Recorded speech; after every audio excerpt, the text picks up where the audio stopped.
Thank you for joining us on the program Standpoint. And joining us to discuss the issue of national minimum wage, which is the focus today, is a social commentator, Victor. Hi, Victor. Good to have you here. Pleasure being here. And I was saying, behind camera that you're looking like a comrade. I feel. All right, so minimum wage, that's the issue. We've had a lot of back and forth on it. There's been industrial action, even with the national grid shut down, and all of that. Let's begin with what your viewpoint is about the back and forth on this issue, which is actually statutory. I like the fact that you started with the fact that it's statutory, which means that no one's doing anyone a favor. The review is long overdue. It's entrenched in our laws that the minimum wage has to be reviewed every few years. So it's not a favor that Nigerian workers are asking for. And with the current state of the economy, I think it's only proper, it's only human that the high cost of living be mitigated with improved salary to meet up with the current inflationary trend. So I think that the time is right. However, what is at stake now is what perhaps government is thinking Nigerian workers are worth as a minimum wage, which is highly debatable at the moment. Is it really about what they're worth or about what the government can afford? Because I remember the president saying on Democracy Day that it is what Nigeria can afford that they can propose. No, I'll tell you what the issue of, nobody's paid what they're truly worth, if you ask me. People are generally worth more. But, for human life, let me start from one aspect no one is even talking about. What's that? Health. Now, I've seen, for people who are on medications that maybe medications you have to take for a very long time, like diabetes, for instance, or hypertension, for instance, or some other such medications. Right now, I don't even want to go to the issue of the health insurance and all that, because it's hardly workable in this country. But you find that the cost of such drugs have gone up by almost 400–500%. The cost of certain drugs that you take for a month is above the current minimum wage. If you must live, if you must survive, then how much is left for you? And that's just one aspect. You understand? A lot of people die needlessly now, not because they want, but because the cost of living, not in the sense that we usually use it, the cost of being alive is now too expensive. It's almost not affordable, which means what is affordable now is just death. For a lot of people, and I speak for many people because I've seen many cases. People who call every once in a while, please send me some money. Please send me some money. I need money to buy my drugs. They're not even talking about food. Well, Victor, that's always been there. There would always be people who are dependent on you and who have No. See, no, that's not.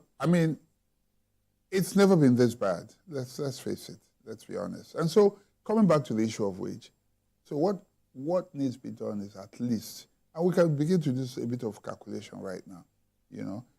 Government is proposing how much? 62, or it's being reviewed? What's the latest? Well, I should ask you, but I think that's the last time. That's and what so if we really want to break it down, and I said I was going to come to the studio to doing a bit of calculation, which is why I'm just in my phone in front of me. If we look, and you can do the same as well, and people at home, let's start from the basic, let's talk about housing. Before we go into food, what's the minimum accommodation you can get for a month now? For one room, at least 10,000. That's like 120,000 per annum. And I doubt that you can get that. But let's just assume that.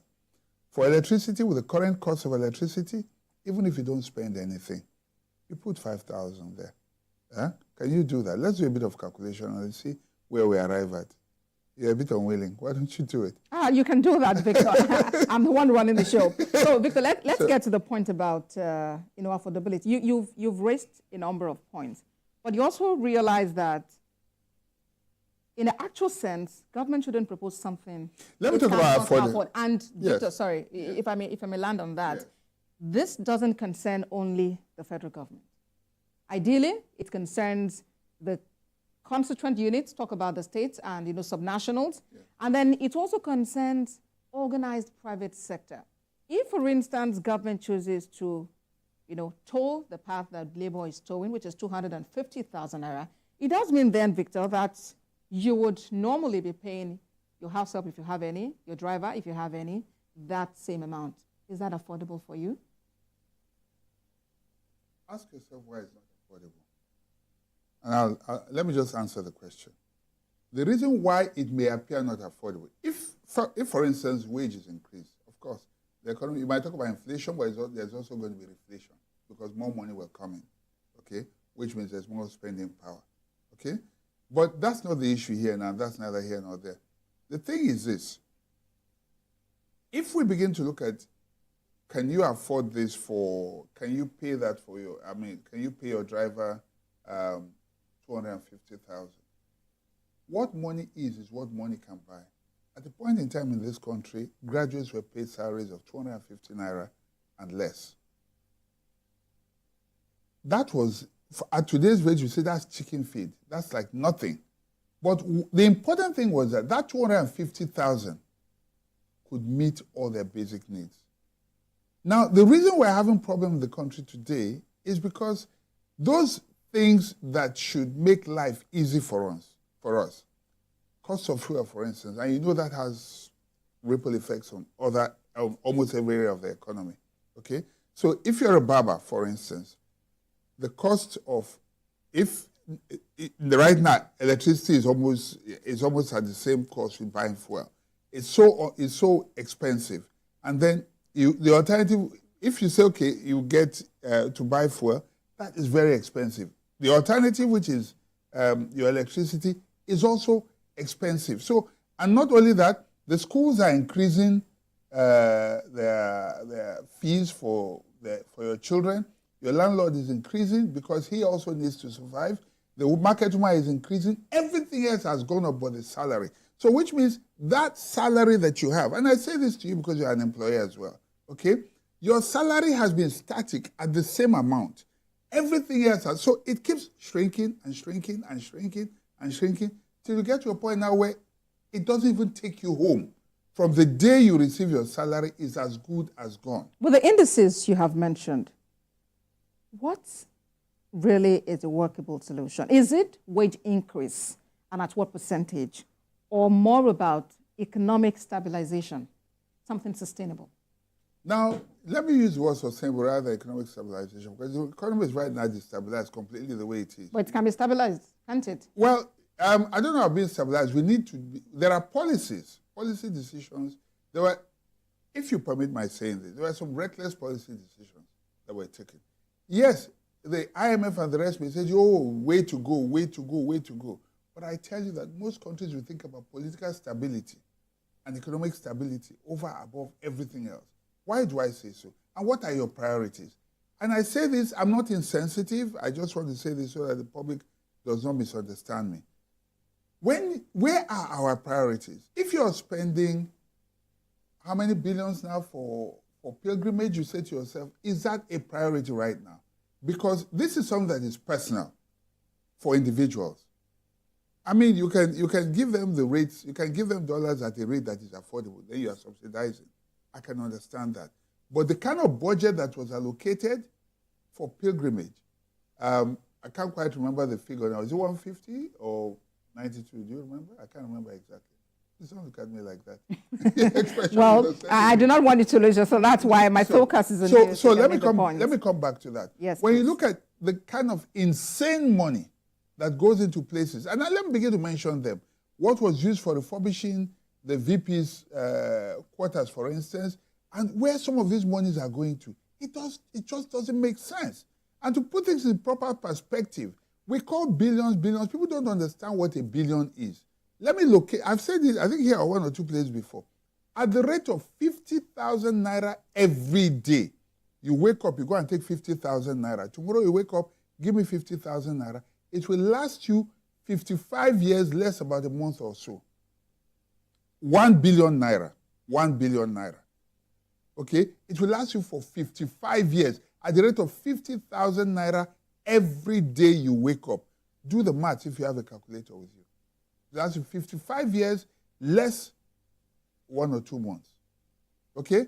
Now, when you look at that amount and you hear that things like that are spent on things that are not really helping the common man, you know, Guinness is closing down now. Should that be happening? Okay? Guinness has been here for how many years? So many companies are leaving the country now. Should that be happening? So as it goes, jobs are going. So Taxes are going. You are recommending a reordering of priorities. But obviously, yes. So the thing is, where are our priorities? We should think about, let the common denominator be the common man, the poorest of the poor. The rich can take care of themselves.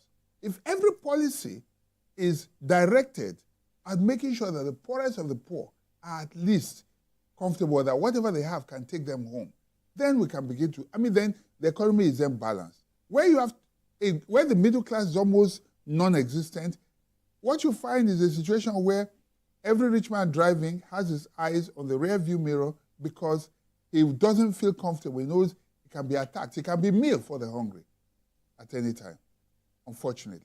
All right. So in the course of trying to agree on a minimum wage, we know that organized labor at some point had to embark on strike. Yes. Then we also know that strike is meant to be final last resort. Not necessarily. Not necessarily? Let me explain. Because there is a process and they follow the process. You will give warning. You probably give a warning strike or give notice. They followed all the procedures. And so if nothing happened through those stages, when you see a strike, labor is responsible. They are not careless. They know the law as well. Okay? They followed all the processes. And then when nobody is listening or reacting, they follow through until the final stage, which is a strike. And now they've suspended the strike. If they come again now, you want to blame them. They have said they've given them time. If nothing happens, they go back and strike again. Because that seems to be the only language that all governments over the years seem to understand. But do you really think, Victor, that 250,000 naira is affordable? Like, it's something that government can pay, it's something the states can pay, it's something that organized private sector can pay? Because we hear that some state governments are not even paying 18,000 naira minimum wage. Let me tell you why labor can make a demand and put its foot down. The politicians are not the ones preparing salaries. They're not the ones receiving revenue. They know how much money comes into government coffers. They work in government. How many of them? Labor. What's the percentage? What's the percentage? No. Get what I'm saying. I'm talking about people with information. So in all the government revenue streams, whether customs, tax office, and all the various organs, they know how much money comes in. You and I may not know. We don't work for government. Okay? They also know about the frivolities of our politicians. They know what is affordable, I dare say. And so if they make the demands, it is also based on the information that they have. Because these politicians are they're the ones that prepare all of this. They're the ones that keep the records. They're the ones that know all the accounts. Better than you and I. So I think labor is informed. If they make a demand, if government is saying that it is not affordable, that's not exactly true. It just means there may not be enough for them to waste, as they have always done. I think that it should be enforced so that there will be very little left for them to either steal, and I say so responsibly, I'm not any particular person, but we know that there are many corrupt politicians, okay? So there will be very little left to steal and very little less to squander on areas that are not priority. Later on the show, I'd like us to talk about, cost of governance and what the recommendations are, because we know there's some people who feel, for instance, that there's no point having, a bicameral legislature. It could just be one. And there are those who even say that they should even work on part-time basis. Yes. Like there's no reason for a full-time work. But at the moment, let's go back on this strike that happened and, some of the action that we saw. Definitely that process paralyzed, the economy, at least for that day. The economy, even like it was a standstill. And the height of it was the shutting down of the grid. Let me get your reaction to that. That singular act of, taking down the grid, putting the entire country, in total blackout. Now, let me go back to something. If you notice, during the military era, the only thing that got the attention of the government at the time, Abacha and the rest, was when Pengassan joined the strike, when the petroleum tanker drivers and the rest, there are certain things that you need to get government attention. You can't be talking about, I mean, the thing is, they may have felt it, but the common man is feeling it every day. The light may be there, but you can't afford to reload. So the common man is those in Bandi probably get 2-3 hours of light every day.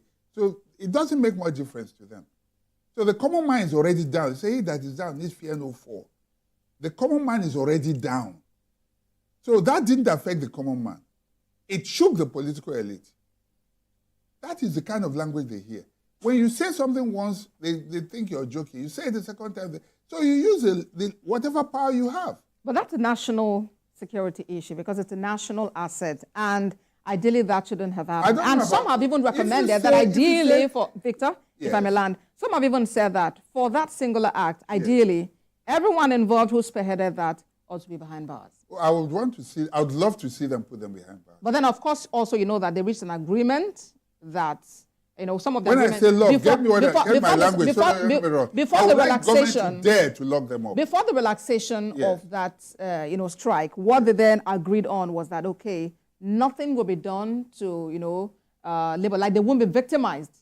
Those who were part of. They couldn't have victimized them. They could not have done it. Well, was that not a national? I double dare them to do it. Was that not a national security threat? I mean, that is action. Hunger not a national security threat? Have you gone to Ojota and sometimes be attacked on the road when you're coming? So you mean a number of persons should hold the entire nation to ransom? Are we not held to ransom on a daily basis? In what way? You've not been attacked on the road. You're lucky. But that shouldn't be the norm. It shouldn't be. But hunger is causing it. Like I've said, when the middle class is wiped away, you have the very rich and the very poor. The very poor will soon start eating the rich. But that's still no justification. I'm not justifying anything, but I'm saying that it is what it is. You understand? While I do not wish for that, it affected all of us, without a doubt. But you know what? The common man has been suffering this all this while. If you give him his minimum wage, he can at least have something to take home. There are many now who cannot go to school anymore. Because, like I said, the salary is shrinking. The take-home is shrinking on a daily basis. The only thing that has remained constant is your salary. Okay? The landlord is taking his own. The meat seller is taking his own. The market woman is taking her own. Electricity is taking its own. Fuel is taking its own. Tuition for your children's school fees is taking its own. You are the only one, from this single human being. How much is left? Nothing.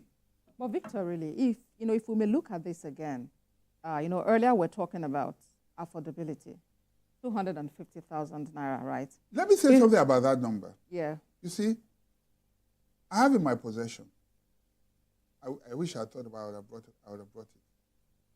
Zimbabwean dollar, 50 billion note. And I think 100 billion, I have 500 million, I have 20 million. And at the same time, I have one Zimbabwean dollar. What it therefore means, and what it says to me is that once upon a time, and those big notes, by the way, cannot even buy a loaf of bread. What it says to me is that where one Zimbabwean dollar could have bought a loaf of bread before, now $100 billion Zimbabwean dollars cannot buy that same loaf of bread. One of the questions I have lined up for you. It's not about the numbers. Yes. Get me right, and that's what I keep emphasizing. It's not about the numbers. Whether it is 250, because the naira can still be, redenominated. You understand? Which means you can remove 2 zeros, and it will come down to the 250,000 can become 2,500. It is what it can buy. Where 250 naira can pay the salary of a graduate once upon a time, now even the 250 may not even be enough. I was saying that one of the questions I had lined up for you earlier was actually if, with this recommendation, if we are on our way to Zimbabwe.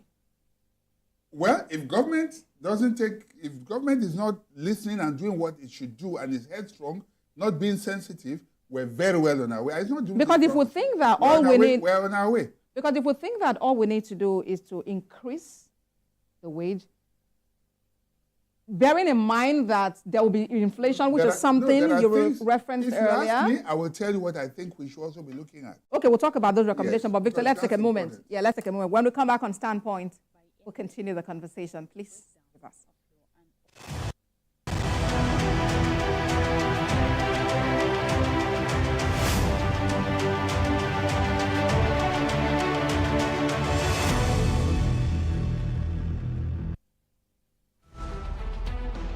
Every major news story is with many perspectives and layered with different levels of impact. Hello.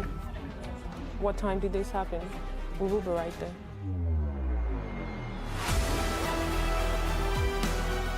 At TVC News, we follow the big and major news, gathering the facts, witnessing the outcome.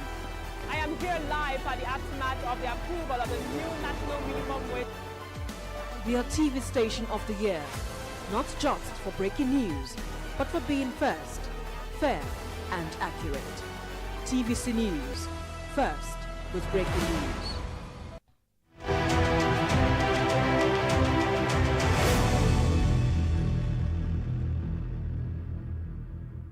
You're watching Standpoint on TVC News, and my guest is social commentator Victor. Hi, Victor. It's so good to have you with me in the studio.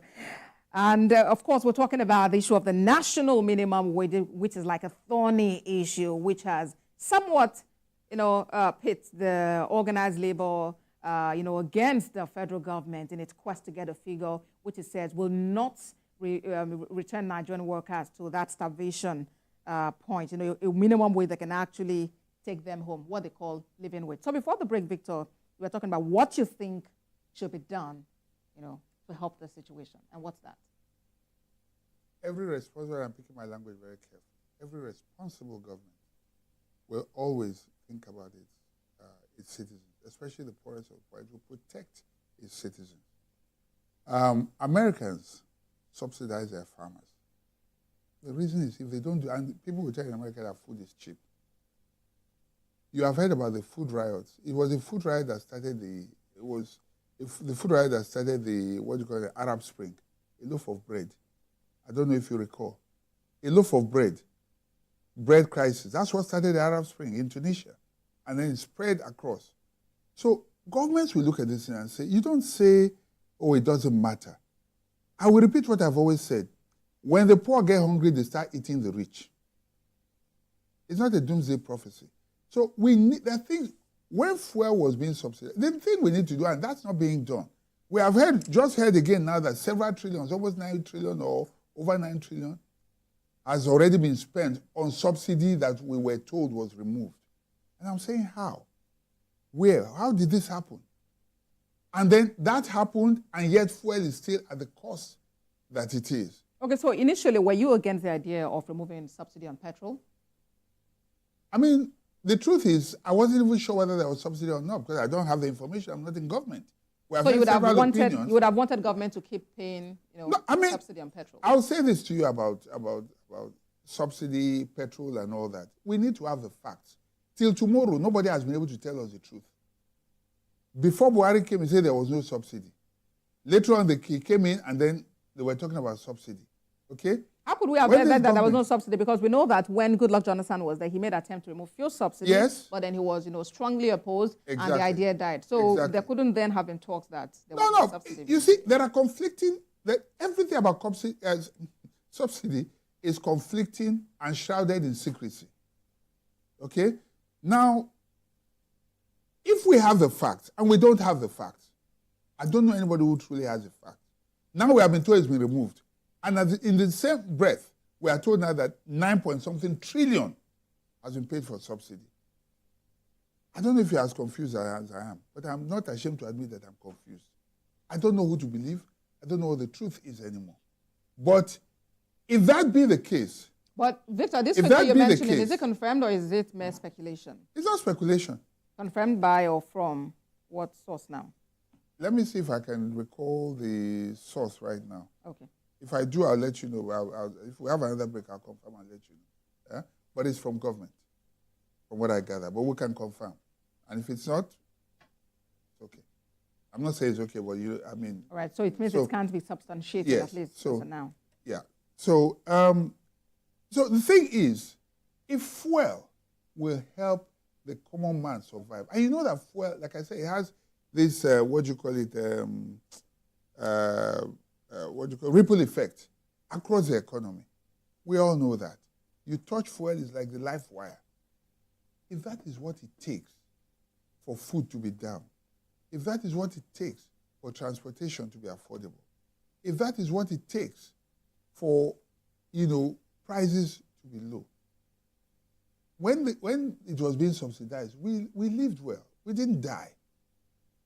There were still developmental projects going on. Rice was affordable. School fees were affordable. Everything was affordable. But do you remember some or one of the reasons, given for its removal? Government spoke about the fact that it seemed to be gathering, all the money in a few pockets, like the pockets of a few persons. Which is the point I was saying, that should have been dealt with. You know what the problem is, okay? If the money is going into it, what stops government itself from doing the importation? And you think the What stops government marketers, from doing? fuel marketers, petrol marketers wouldn't, raise some dust about that? Raise dust how? How raise dust over what? No, we've constantly spoken about PPP, public-private partnership. Let's not only be the government handling some of these deals. Government has also been involved in importing fuel, including, if you remember, those terribly smelling fuel. So we know that government also imports fuel. We know that. NNPC imports fuel as well. So if that is what it takes, import the fuel at that rock bottom, at an affordable price, or if the subsidy is there, then it means government will gain twice. Let government subsidize it. The money remains within government. Do you understand what I'm saying? Get the fuel and subsidize the cost to the common man. Every other thing stays down. Like the Americans have subsidized their farmers. Fuel is like the blood of the economy in this country. It's not just cash, it's fuel. We know that. We've seen the impact and the effect. Okay? Then the issue of the dollar, I don't even want to go into all that again because the way it was handled, that is another issue that also catapulted things beyond, But if we don't even talk about the dollar, let's even look at the issue of fuel because we have control over that. Dollar, you may talk about market forces and all that, but, no. That itself, that singular thing, just messed up everything for us. It did. But you also know that there was a time there were calls that, only government shouldn't be importing. I mean, they should allow the marketers themselves, who would those be who are in the saying that, business. and for what reason? Perhaps there are selfish interests. Is government able to supply the entire nation? Why not? Is it not importation? You bring it in, the people that import it are not the ones necessarily distributing it. No. There are those who import as part of their business. Wherever you bring it to and put it in the tank farms, the tankers are there ready to pick and supply. All right, let's talk about the attitude of Nigerians. Yes. While still on the podium on at his inauguration in 2023, the moment the president announced subsidy is going and all that, if you walk around some streets in Lagos, some expressways in Lagos, you'll find that fuel stations that were initially selling, that had fuel in the reservoirs, they suddenly stopped selling only because they heard that word. Wouldn't you? And they were Wouldn't you? Why would you? Why wouldn't you? Because whatever you sell, you're going to buy higher. So it's normal. There's nothing wrong with that. But this is an old stock which you got at a very subsidized rate, and which you're meant to sell off and then sell at the new rates. Isn't that what should be? Let me tell you how it works. If I bought this for 5 naira and I'm selling for 7 naira, okay? And remember, the increase was almost 100%. Now, if I'm going back to buy, I'm going back to buy at 10 naira. I'm losing 3 naira in spite of the profit I made. I'm not blaming them. But then you are meant to pay. No, because they would have to go and look for extra money to buy again. So they then, because of that, they then move the entire, money thing on the consumer who has no hand in it. Or who pays for it? Who pays for those extras? No, the government cost it. You don't see. I'm very pragmatic. Oh, in the pragmatism. I bought this 5 naira. Yes. I'm selling for 7 naira. Yes. Now to go back to the market, I'll be going back to buy it at 10 naira. And I say, let me sell off this one at 7 naira first. Then I'll go. Where do I get money to buy it at 10? Where is your moral uprightness? I don't understand what you mean by what I mean is, where is the individual's moral uprightness, patriotism, I don't think you understand. No, you see, I don't think you understand business if you say that. Listen, Victor, it's simple. It's simple. I bought at 5 naira. I'm selling at 7. Now, if I'm going back to the market, I'm going to buy at 10 naira. Yes. You don't talk about moral uprightness. Why not get a loan? I get a loan You are at what shooting- cost? but- no, At but, what Vic- cost? but no, but Victor, The let's government has made an announcement. let's bring this I down. can't afford it anymore. If I was buying 10 of this, I'm now going to be buying about 4 of it. Or probably 5 of it. So when you buy the 4, then you sell based on the amount at which you bought the 4, and then you make your profit. You are able to get your capital, and then you get back there. I don't think you're listening and following the. Then there are people who don't actually mean well. No, Don't you think? No. With that announcement, the announcers are those that don't mean well, because this man has to go back. But this is something that was already The laid man- down. He wasn't even the one that made the law. It's something, no, but really, Victor. That This I was can- something that that was I already can on ground. say. That And I as a can matter say. of fact, Let this me subsidy speak to thing that. was meant to be on for a certain period of time. In It fairness- wasn't on that, Victor. It wasn't on that fairness, let me speak to 29th of that. May that it should end. Let me speak to that and say in fairness to the president. The outgoing president, or outgoing at the time, Muhammadu Buhari. had, in the budget, the subsidy, provision for subsidy ended, I think it was going to end by the end of June. And that was May 29th. Just a minute. 31 days. Yes. What I expected the president to have done is not take a unilateral decision. Permit me to say. What he ought to have done upon resumption was not to make that announcement. What he ought to have done, since it was already there, was first a sensitization. Okay? Also, consultation with all stakeholders. There may be resistance, no doubt.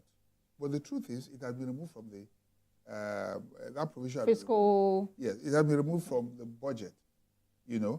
Having been removed from the budget, you have 2 options.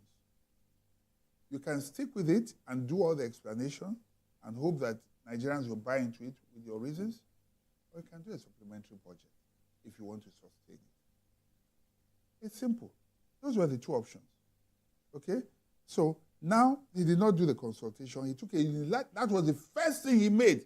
The first policy decision he took. This has been removed. And you think I'll be sleeping and sitting down when I know that my profit is going to be wiped out?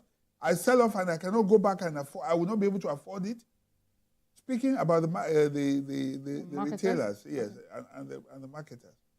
So they had to protect themselves because there was no way they could have been able to restock without doing it at a loss or going to get a loan.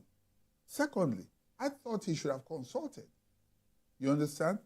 Talk to the National Assembly, talk to everybody else, and say, okay, see, how do we do it? And let's reach a meeting point. That was not done. Okay? The third thing is, we have said no. I don't want to destabilize my government from the beginning.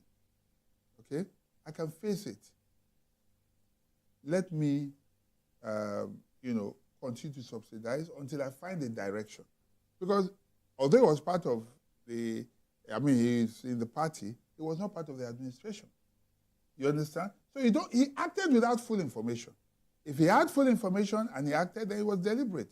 And so, this is the effect. You spoke about consultations. Don't you think that the Muhammadu Buhari administration actually, engaged that? Because for them to have set out in the budget that payment of subsidy. Why didn't he do it in his time? Of course, he knew the socio-political implications. So, why did he do it when he was in government? But considering then that it was already in the budget that at a certain time it would end. It's like a mine. What do you call it now? Is it minefield or mine that was set? Was it like just passing the buck? Yeah, and he shouldn't have fallen for the trap. Why didn't Buhari do it? Of course, Buhari knew the implication. He knew the implication on the economy. He knew the implication on the stability of his government. He didn't do it. And then he left it for the incoming administration, and they felt they were bold enough they could chest it. And look at it. But during the election campaign... So if they did that, they should live with the consequence, which includes the issue of increasing minimum wage. During campaigns for the elections, virtually all the presidential candidates, made boast of the fact that it's one of the things they were going to do. They were going to remove subsidy. Methodology would have differed. I don't think that every single one of them, if they had gotten it, would have made that announcement that same day. I don't think that every single one of them would have decided not to do consultation. And I also don't think that every single one of them would not have, try to see if they could face it. This is the only one we've seen, and that's the only one we can talk about. But here we are now, Victor. Yes. Like, we are here in Nigeria, we are here Nigerians, we can see what is happening. Yes. What is the way forward? And tying it to, what actually brought us here, the issue of national minimum wage. What figure do you recommend that would be a living wage for Nigerian workers? Again, I'm not running away from mentioning figures. What is of concern to me is how much can a person actually, at the barest minimum, survive with. It is certainly not 69,000. Because if we had done the calculations I wanted to do, you'll find that even 150,000 will not cut it. Because if you begin to break it down to even, I don't know how many people can feed on 500 naira per meal right now. So if you look at 30,000 naira, 500 naira per meal for a family of 6, father, mother, and 4 kids, which is the one the constitution of the government is saying, okay, recommending average family size 6. That's 3,000. In a month of 30 days, that's already 90,000. You have not paid transport. You have not paid your house rent. You've not paid for light. You have not paid your children's school fees. Look at that. At 500 naira per head. And you know that can't even put food on the table. So at 3,000 naira a day, that's already 90,000. So, let's be reasonable. Let's be human. Let government wear a human face for once. If you do the maths, even 150,000 will not cut it. And that's why I'm saying, how do we even survive? Just do the maths alone. Just say, okay, just feeding alone. 500 naira per head. 3,000 naira a day for a family of father, mother, 4 children. They are not paying school fees. They are not paying transport to go to school. Okay? They are not paying house rent. They are not paying for light. They're not paying for any other thing. That's already 90,000. Think about it. All right. And earlier we're talking about the cost of governance, Yes. and because some have said that, there should be a reduction. And earlier you also spoke about Yes. reordering of our priorities Yes. as a nation. So what do you recommend, for instance, for the National Assembly? Should we maintain I really the way it wish is? that the National Assembly would not make laws on things that would benefit them. I wish that was something that could be, taken away from them. We have the salaries and wages, whatever, but even the National Assembly approves their budget. They cannot do anything. So it's so unfortunate that, it's like people are judges in their own case. That's why you have a situation where you have a National Assembly where they can recommend anything. You come up with your budget, they will begin to slot things that are not even relevant whatsoever. I've seen so many of that. I looked at the one that is relevant to my sector. I don't want to mention here so that I'm not drawing. And I began to see things like, it's a sector that has nothing to do with solar power. You see solar power in certain villages and certain things. And you begin to ask yourself, what for? People in National Assembly are slotting things that are not relevant. If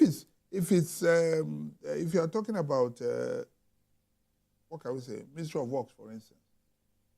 The only things you should see in the budget are things that have to do with Ministry of Works. You cannot carry drama and put in Ministry of Works. I don't know if you understand what I'm saying. If you are talking about petroleum, you cannot be talking about things that are not related to petroleum. But go and look at your national budget. All sorts of things are stuffed in there.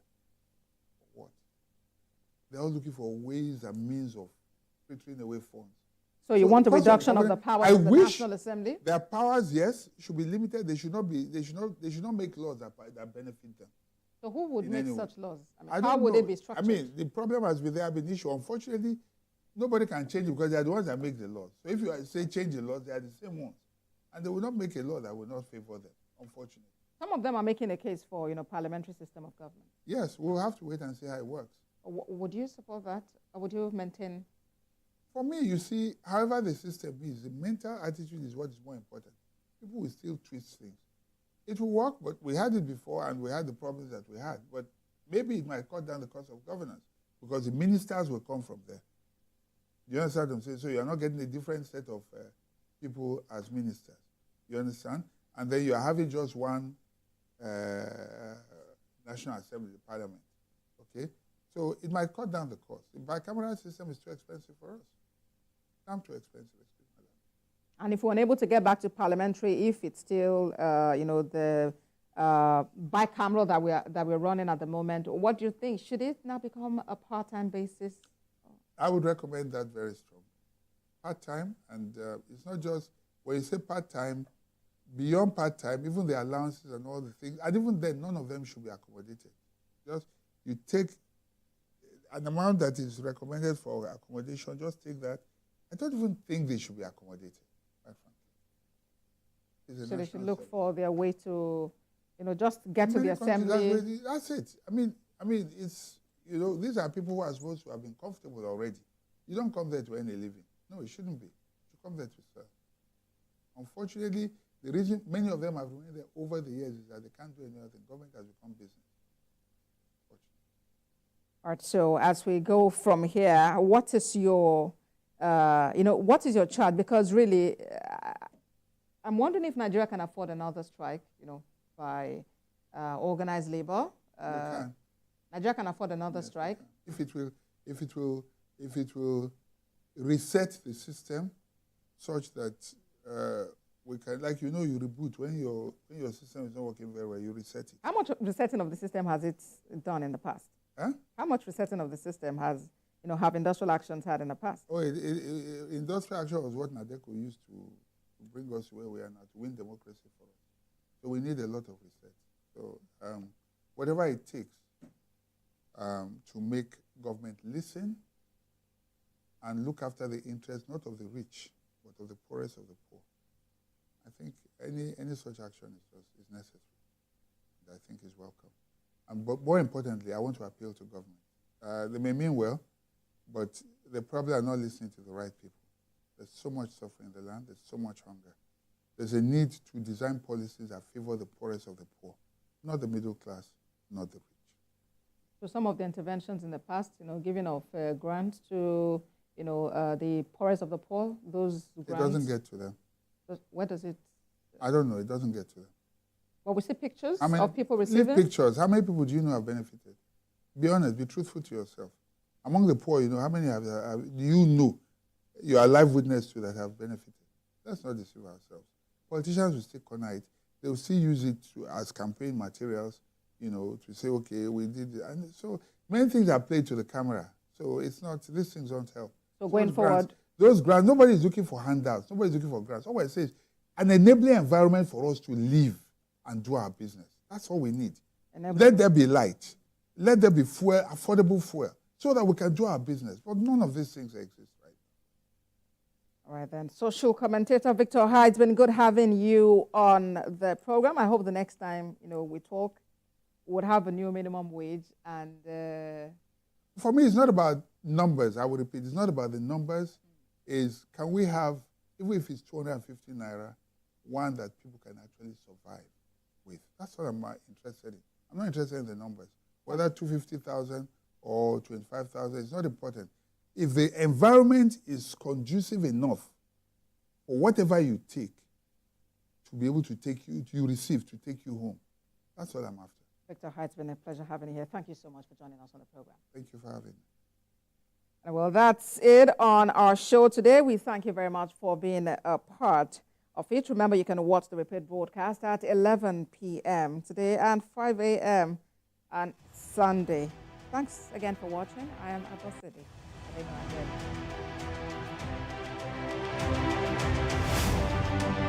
day.